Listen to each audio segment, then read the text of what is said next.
ନମସ୍କାର, ଜୟ ଜଗନ୍ନାଥ।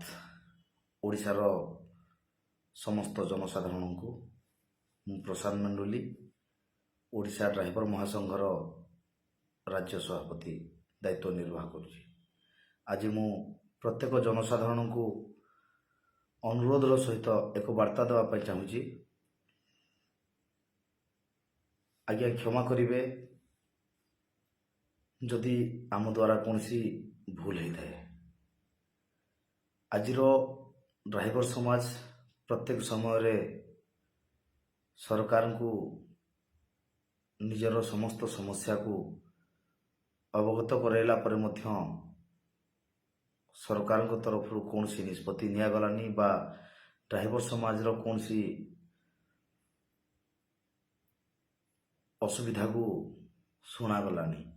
ତେଣୁକରି ବାଧ୍ୟ ହୋଇ ଆସନ୍ତା ମାର୍ଚ୍ଚ 15, 2023ରୁ ଓଡ଼ିଶା ଡ୍ରାଇଭର ଏକତା ମହାମଞ୍ଚ ଜରିଆରେ ଓଡ଼ିଶାର ସମସ୍ତ ଡ୍ରାଇଭର ଭାଇମାନେ ଷ୍ଟେରିଂ ଛାଡ଼ି ରାଜରାସ୍ତାରେ ଆନ୍ଦୋଳନ କରିବେ। ତେଣୁକରି ଏହି ଆନ୍ଦୋଳନରେ ବିଶେଷ କରି ଗାଡ଼ି ଚଳାଚଳ ସମ୍ପୂର୍ଣ୍ଣ ବନ୍ଦ ରହିବ ଏବଂ ଡ୍ରାଇଭର ଭାଇମାନେ କୌଣସି ଗାଡ଼ି ଚଲାଇବେନି ଏବଂ ଗାଡ଼ି ନ ଚଲାଇବା ସହିତ ରାଜରାସ୍ତାରେ ବସି ଆନ୍ଦୋଳନ କରିବା ପାଇଁ ନିଷ୍ପତ୍ତି ହେଇଛି। ଏଣୁ ସମସ୍ତଙ୍କ ଅବଗତି ନିମନ୍ତେ ଜଣାଇ ଦେଉଛୁ ଯେ ମାର୍ଚ୍ଚ 15ରୁ ଆପଣମାନଙ୍କୁ କୌଣସି ଗାଡ଼ି ମିଳିବନି ବା କୌଣସି ଡ୍ରାଇଭର ମିଳିବନି। ତେଣୁକରି ନୀତି ଆବଶ୍ୟକ ସାମଗ୍ରୀ ଏହି ଡ୍ରାଇଭର ଭାଇମାନେ ଗାଡ଼ିରେ ଆଣିଥାନ୍ତି ଏବଂ ତାହା ଆପଣଙ୍କ ପାଖକୁ ପହଞ୍ଚିଥାଏ। ତେଣୁକରି ନିଶ୍ଚିତ ରୂପରେ ଏହି ଆନ୍ଦୋଳନଟି ଅନିର୍ଦ୍ଦିଷ୍ଟ କାଳ ପାଇଁ ହେଉଛି। ତେଣୁକରି ମାର୍ଚ୍ଚ 15 ତାରିଖରୁ ଅନିର୍ଦ୍ଦିଷ୍ଟ କାଳ ପାଇଁ ଯେପର୍ଯ୍ୟନ୍ତ ସରକାର ଡ୍ରାଇଭର ଭାଇମାନଙ୍କର ମାଗ ପୁରା କରିନାହାନ୍ତି ସେ ପର୍ଯ୍ୟନ୍ତ ଏ ଆନ୍ଦୋଳନ ଜାରି ରହିବ। ତେଣୁକରି ଏହି ସମୟରେ ଯେଉଁ ଲୋକମାନେ ବିବାହ ପ୍ରୋଗ୍ରାମ ରଖିଛନ୍ତି ବା କୌଣସି କାର୍ଯ୍ୟକ୍ରମର ପ୍ରୋଗ୍ରାମ ରଖୁଛନ୍ତି ତାଙ୍କୁ ନିଶ୍ଚୟ ଅନୁରୋଧ, ଆପଣମାନେ ସେତେବେଳେ ଡ୍ରାଇଭର ଖୋଜିଲେ ପାଇବେନି ବା ଗାଡ଼ି ଖୋଜିଲେ ଗାଡ଼ି ନେଇକି ଯାଇପାରିବେନି। ଆମେ ନିଶ୍ଚୟ ଆପଣମାନଙ୍କର ଅସୁବିଧା ନ କରିବା ପାଇଁ ଚେଷ୍ଟା କରିଥିଲୁ। ବିଗତ କିଛି ବର୍ଷ ହେବ ଆମେ ବାରମ୍ବାର ସରକାରଙ୍କ ଦୃଷ୍ଟି ଆକର୍ଷଣ କରି ଆସିଥିଲୁ, କିନ୍ତୁ କୌଣସି ସଫଳ ମିଳିଲାନି।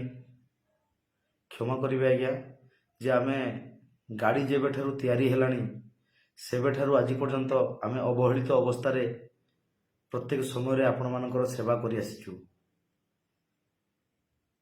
ଆମ୍ବୁଲାନ୍ସରେ ରୋଗୀ ନେବା କୁହନ୍ତୁ ବା ବିଦେଶରୁ ଆପଣମାନଙ୍କୁ ନିତ୍ୟ ଆବଶ୍ୟକ ସାମଗ୍ରୀ ପହଞ୍ଚାଇବା କୁହନ୍ତୁ, ସମସ୍ତେ ଜାଣୁଛନ୍ତି କିନ୍ତୁ କେହି ଆମ ଉପରେ ନଜର ପକାଉନାହାନ୍ତି ଯେ ଏମାନଙ୍କର କଷ୍ଟ କ'ଣ, ଏମାନେ କେଉଁ ଅସୁବିଧାରେ ଗତି କରୁଛନ୍ତି। ତେଣୁକରି ବାଧ୍ୟ ହୋଇକି ଆମେ ଶେଷରେ ଏହିପରି ନିଷ୍ପତ୍ତି ନେଇଛୁ। ଆମକୁ ନିଶ୍ଚୟ କ୍ଷମା କରିବେ ଏବଂ ଯେଉଁ ପରିସ୍ଥିତି ଉପୁଜିବ ବା ଆପଣମାନଙ୍କର ଅସୁବିଧା ପାଇଁ ଆମକୁ ଦାୟୀ କରାଇବେନି। ଯଦି ସରକାର ଆମର କୌଣସି ବି ଦାବି ମାନିଥାନ୍ତେ ବା କୌଣସି ଆମର ଦୁଃଖ ବୁଝିଥାନ୍ତେ, ଆମେ ମରି ମରି ସବୁବେଳେ ରାସ୍ତାରେ ଚାଲିଛୁ, କେହି ଆମକୁ ଆହା କରିବା ପାଇଁ ନାହାନ୍ତି। ତେଣୁକରି ବାଧ୍ୟ ହୋଇ ଏପରି ନିଷ୍ପତ୍ତି ଆମେ ଗ୍ରହଣ କରିଛୁ। ତେଣୁକରି ସମସ୍ତଙ୍କୁ ଅନୁରୋଧ, ଆମେ ସବୁବେଳେ ଆପଣମାନଙ୍କୁ ସହଯୋଗ କରୁଛୁ।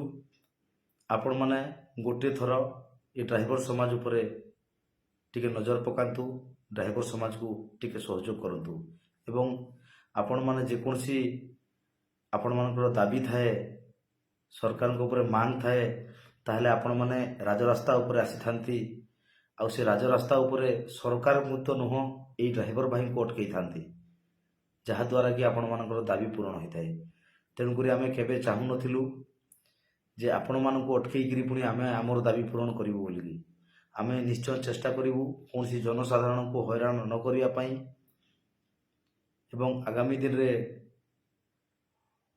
ଯେଉଁ ଆମର ମେଟ୍ରିକ୍ ପରୀକ୍ଷା ମଧ୍ୟ ଅଛି, ଆମେ ଚେଷ୍ଟା କରୁଛୁ ମେଟ୍ରିକ୍ ପରୀକ୍ଷାରେ କୌଣସି ଛାତ୍ରଛାତ୍ରୀଙ୍କୁ ଆମେ ଅସୁବିଧାରେ ପକାଇବାକୁ ଦେବୁନି।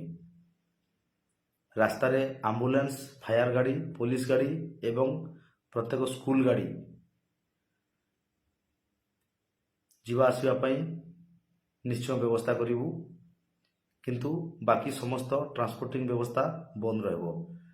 ତେଣୁକରି ଆପଣମାନେ ସମସ୍ତେ ନିଜ ନିଜ ଆବଶ୍ୟକ ମୁତାବକ ଜରୁରୀ ସାମାନ ସଞ୍ଚିତ କରି ରଖିବା ପାଇଁ ସମସ୍ତଙ୍କୁ ଅନୁରୋଧ। କାରଣ ଯେଉଁ କିଛି ଦିନ ଗାଡ଼ି ଚାଲିବନି ଆପଣଙ୍କ ପାଖକୁ କିଛି ପହଞ୍ଚି ପାରିବନି।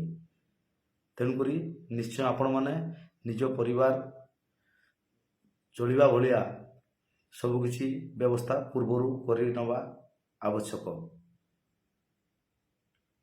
ଯଦି କିଛି ଭୁଲ କରୁଥାଉ ଡ୍ରାଇଭର ସମାଜ, ତାହେଲେ ନିଶ୍ଚୟ କ୍ଷମା କରିବେ। ଆଉ ଆମର ଏ ଆନ୍ଦୋଳନରେ ଆମକୁ ସମସ୍ତେ ନିଶ୍ଚୟ ସହଯୋଗ କରିବେ ବୋଲି ଆମର ଆଶା।